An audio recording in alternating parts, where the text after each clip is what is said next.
Hi, I'm Olivier Derivière. I'm the music composer for Park Beyond. Hi, I'm Carol. I produce the music on Park Beyond.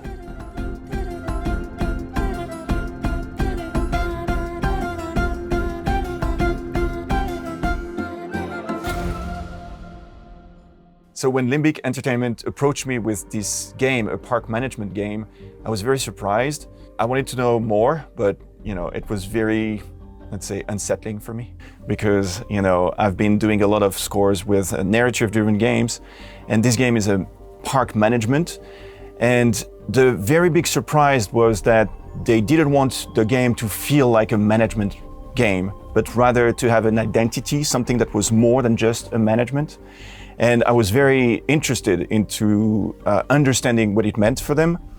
And as I was discussing with them, I realized that they had this crazy idea of impossification, which was like taking something to a certain level that, physics and everything doesn't make any sense into a park.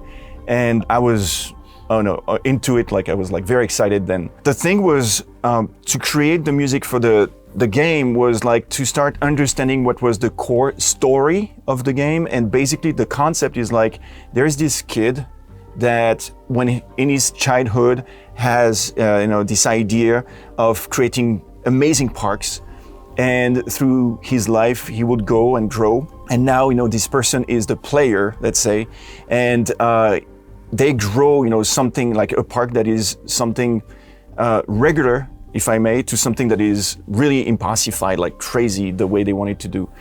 And it has to do the same with the music. It has to start with something that would be sort of, nice and easy and joyful with toys. And this is what we started working with, instruments that were toys, for kids. And the idea was to bring this to a level of musicality that would be more electronic, but very cheering, very joyful, very let's say, engaging.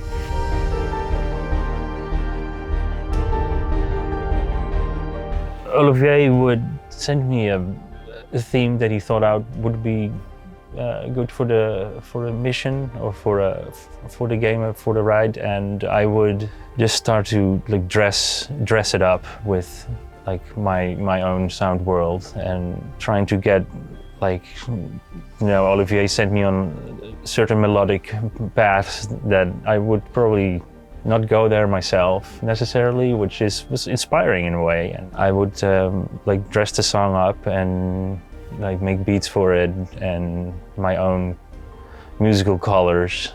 And through this process, I think we got to somewhere that is really fitting the colors of the game, the atmosphere. I think we started with one cue specifically for the game, but then came up the main title, so the main melody. So we had to capture the feeling of the game within one cue, the main theme. And for this, as Johannes, the creative director, was it's this dream of a kid growing up. I was oh, maybe we need to have kids singing. So we started with these toys, and then I had to have kids sing the melody, and I was very surprised because the melody is sort of 7/8. It feels a little bit off, it's not 4/4, but the kids were on top of it every time, and it was very fun to hear them. And then Ketel Rhyme, what he did is brought it to his own world. So it was a very organic way of working together. Mm-hmm. Yeah, basically you sent me a kind of an orchestral score that I completely made electronic, basically, apart from the children's recordings. And added my little fluffs here and there and thrills and let my creativity run loose on it. Well, this is what he has. He has a very, you can identify his colors, his world, and this is what I was after. And he had my full trust, of course, but also the freedom, to create this sort of to me, electronic music can be very cold and sort of unmusical, if you don't deal with, movements right, colors and, position. But the way he can build up with just electronic sound, musicality is like a miracle for me. I'm always, every time he would send, the producing of the track, I would be like, oh my God, this is so good. It feels so like, almost as if it was live instruments, which is like really good to me. Yeah, this is probably like how I always work, is like I approach it in a very loose way. I always play the instruments myself, like the keyboard, the keys, to really perform every line, even if it's an electronic line. I just perform the line instead of programming it, and usually I leave it like it is, so it's not really on beat. This gives it like more of a freedom within the sounds. So that's the secret, right?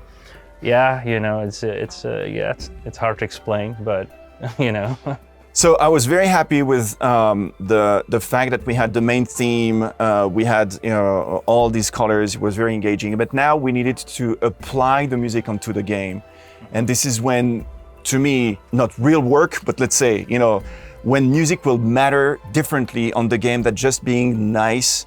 Which is already great.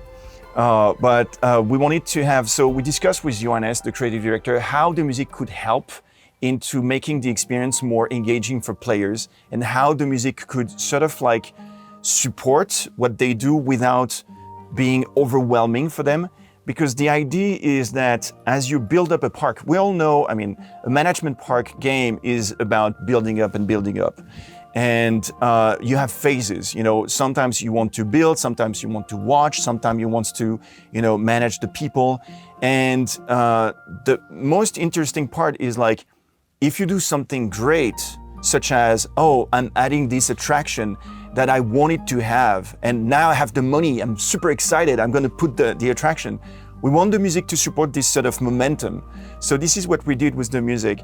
We sort of like, depending on how the players play and how much they building up or use, new attractions, the music will grind and be like, wow, you're doing this is amazing. And slowly go back to something that won't overwhelm the players, because it's very important. But now, when Johannes was talking about the impossification, that was like, okay, we need to go to this sort of like higher intensity and bring it to, like a sense of amazement.